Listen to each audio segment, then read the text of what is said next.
আমাদের মনে রাখতে হবে, জমিয়তে উলামা ইসলাম বাংলাদেশ রাজনীতির খাতিরে ইসলামকে ব্যবহার করে না, বরং ইসলামের তরে রাজনীতিকে ব্যবহার করেন। ঠিক কিনা বলেন? কথা পরিষ্কার। জমিয়তে উলামা ইসলাম বাংলাদেশ রাজনীতি করে দেশের আপামর জনতার ঈমান, আকীদা, বিশ্বাস এবং একত্ববাদকে রক্ষা করার জন্য। জমিয়তে উলামা ইসলাম বাংলাদেশ রাজনীতি করে দেশের আপামর জনতা ইসলামী সংস্কৃতি, মূল্যবোধ এবং দেশীয় সংস্কৃতিকে আঁকড়ে রাখার জন্য। ইসলামকে ব্যবহার করে বিভিন্ন মানুষের, ইসলামী মূল্যবোধে বিশ্বাসী মানুষের ম্যাগনেটকে ব্যবহার করে পরবর্তীতে ইসলামকে মাইনাস করার রাজনীতি জমিয়তে উলামা ইসলাম বাংলাদেশ করে না।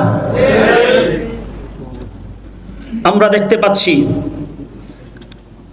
5 আগস্টের পর থেকে আজ পর্যন্ত সচিবালয় থেকে নিয়ে টেম্পো স্ট্যান্ড পর্যন্ত কিছু অসাধু রাজনৈতিক ব্যক্তিত্ব দখলবাজিতে মেতে উঠেছে।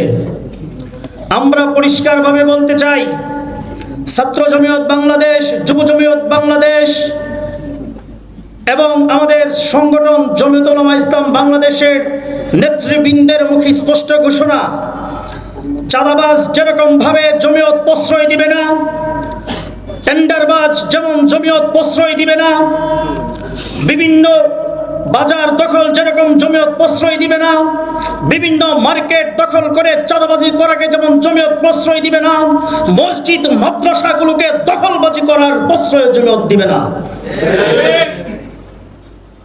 বিভিন্ন কমিটিকে নবায়ন করে তাদের নিজস্ব লোক দিয়ে কমিটি সাজিয়ে মসজিদ মাদ্রাসাগুলোকে, ঈদগাহগুলোকে, কবরস্থানগুলোকে দখলবাজির রাজনীতিতে মেতে উঠেছে।